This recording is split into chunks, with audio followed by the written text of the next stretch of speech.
त्यांना नाशिकलाही बोलावलं जाऊ शकतं अशी माहिती समोर येते। शिवनिका ट्रस्टच्या आजी माजी सदस्यांची देखील चौकशी होणार आहे। शिवनिका ट्रस्टचे सर्व व्यवहार जे आहेत ते सध्या एसआयटीच्या रडारवर आहेत आणि सगळ्याचीच चौकशी होणार आहे। शिवनिका ट्रस्टचे जे सदस्य आहेत आताचे आणि आधीचे या सर्वांची चौकशी एसआयटी मार्फत आता केली जाणार आहे। तर रुपाली चाकणकर यांनाही आता समन्स बजावण्यात आलेला आहे आणि चौकशीसाठी त्यांनाही नाशिकमध्ये बोलावलं जाऊ शकतं अशी माहिती सूत्रांमार्फत मिळते। बोंधू खरात प्रकरण आता चाकणकरांना चांगलंच भोवण्याची शक्यता आहे। दोन्ही पदाचे राजीनामे त्यांनी दिलेले आहेत आणि आता त्यांची एसआयटी मार्फत चौकशी देखील होण्याची शक्यता। तपास करतात, पोलिसांना योग्य वाटलं तर कारवाई करतात, नाही वाटलं तर त्या ठिकाणी घरी पाठवतात। त्यामुळे समन्स म्हणजे खूप काही भूकंप पडला असं नाही आहे।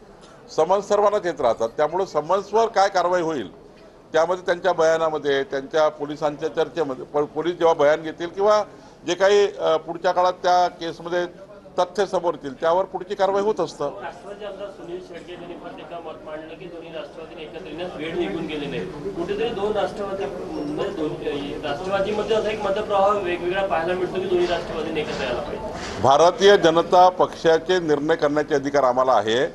राष्ट्रवादी काँग्रेसनी कोणाकोणाने एकत्र यावं, कोणी नाही यावं यामध्ये भारतीय जनता पार्टीच्या कुठल्याही कार्यकर्त्यांनी आणि मी बोलणं काही औचित्य नाही। त्यांचा निर्णय त्यांनी घ्यावा, काय एकत्र यायचं नाही यायचं त्याबद्दलचा निर्णय त्यांनी घ्यायचा आहे। विरोधी पक्ष टीका करत आहे की भुजबळांनी सांगितलं की कमतरता आहे महाराष्ट्रामध्ये गॅस संदर्भात, एलपीजी संदर्भात आणि मतभेद राज्य सरकारमध्ये दिसून येत आहे। गुजरातमध्ये नोटबंदीच्या वेळेस सुद्धा लोक लाईनीमध्ये लागले तेव्हा सुद्धा मरण झालं, कोरोना काळात सुद्धा झालं। अशी परिस्थिती काहीशी गुजरातमध्ये झाली आणि महाराष्ट्रात मी स्पष्टपणे सांगतो, कुठेही एलपीजी कमी नाही, कुठेही पंपावर पेट्रोल कमी नाही। फक्त कुणीतरी एक पुडी सोडली, घाबरवलं सोशल मीडिया। बावनकुळेंची प्रतिक्रिया आपण पाहिलेली आहे। समन्स येणे एवढी मोठी गोष्ट नाही, मात्र तपासात काय उघड होतं हे पाहणं महत्त्वाचं असणार आहे। तर रुपाली चाकणकर यांना बजावल्या गेलेल्या समन्सवर त्यांना प्रश्न विचारण्यात आला आणि त्यावर त्यांनी ही प्रतिक्रिया दिलेली आहे।